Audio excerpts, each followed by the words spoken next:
नमस्कार, मैं हूँ चेतना मिश्रा। आज फिर आपके साथ एक नई कहानी। लेकिन आज की कहानी मैं नहीं, वो इंसान जो मेरे लाइफ पार्टनर हैं, साथ ही साथ मेरे बिजनेस पार्टनर हैं, हर कदम पर मेरे साथ हैं, मेरे हस्बैंड अभिषेक मिश्रा।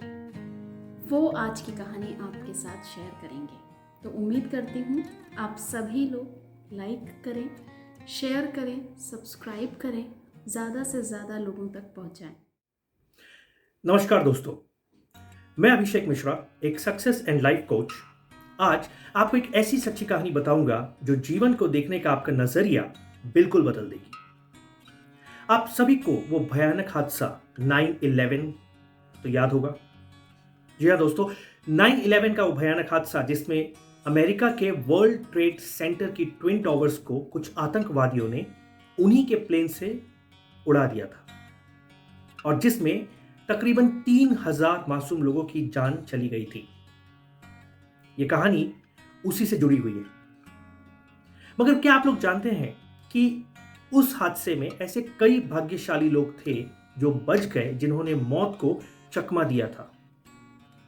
और उस हादसे के एक साल बाद जब वर्ल्ड ट्रेड सेंटर ने एक सभा बुलाई जिसमें बचे हुए लोग अपनी संवेदनाएं, अपनी भावनाएं व्यक्त करने आए थे, तब कुछ बहुत ही रोचक तथ्य सामने आए।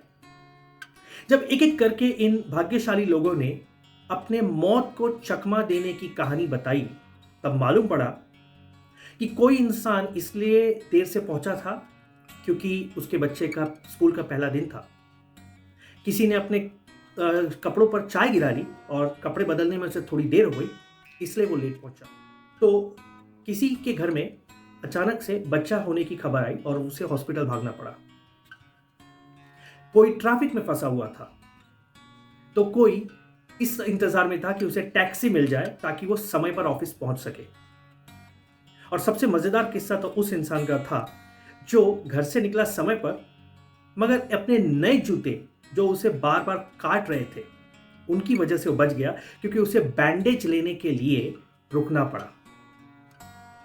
दोस्तों, ये हमारे साथ कितनी बार हुआ है जब हम ट्रैफिक में फंसे हों और तकदीर को कोस रहे हों, जब हमारे बच्चे ने हम पर चाय गिरा दी हो और हमारा गुस्सा 7वें आसमान पर है, जब हमें किसी कारण की वजह से, किसी भी छोटे मोटे कारण की वजह से कहीं जाने में देरी हो रही है, टैक्सी ना मिलना, और हम इस चीज को समझने की बजाय इस पर अपना गुस्सा निकालते रहते हैं, अपनी मानसिक स्थिति को बिगाड़ते रहते हैं। मगर कभी सोचा है दोस्तों कि यही वो चीजें थी जिन्होंने कई हजार लोगों की जान उस दिन बचा ली थी। और ये सिर्फ उस दिन की बात नहीं है, यकीन मानिए, भगवान ने हम सबको सही समय पर सही जगह पर रखा है। अगर हम कहीं हैं तो उसका कारण है, अगर हम कहीं नहीं पहुंच रहे हैं उसका भी कारण है। अभी हम पर है कि हम इस चीज को समझें, इसे एक्सेप्ट करें, या गुस्सा होके, क्रोधित होके आने वाला समय भी हम खराब करें, अपने रिश्तों को खराब करें, लोगों के ऊपर चिल्लाएं, लोगों से झगड़ा करें। जरा सोचना दोस्तों कि नियति हमेशा आपके लिए कुछ डिसाइड करके रखती है। आपको सिर्फ अपना कर्म करना है, मगर नियति अपना काम करती रहेगी। और जितनी जल्दी आप इस चीज को एक्सेप्ट कर लें कि अपने कर्म का फल हर बार वो नहीं होता जो हम चाहते हैं, हर बार हम वहां नहीं पहुंच पाते जहां हम चाहते हैं, मगर इसमें भी कोई कारण है, और वो कारण हमेशा हमारी भलाई के लिए होता है।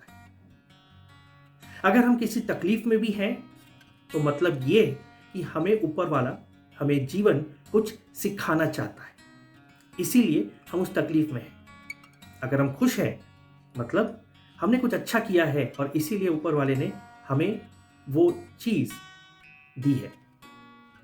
तो मित्रों, अगली बार अगर आपके जीवन में कुछ अप्रिय घट रहा हो, कुछ ऐसी चीज जो आपको तकलीफ दे रही हो, तो समझिएगा कि उसका कोई अच्छा कारण होगा कुछ जो भगवान आपके भले के लिए कर रहा होगा, मगर आप समझ नहीं पा रहे। और ये बात आप जितनी जल्दी समझ लें उतना आपके तन मन दोनों के लिए अच्छा है, मानसिक शांति भी बनी रहेगी और आप आगे के कार्यक्रम खुले मन के साथ कर पाएंगे।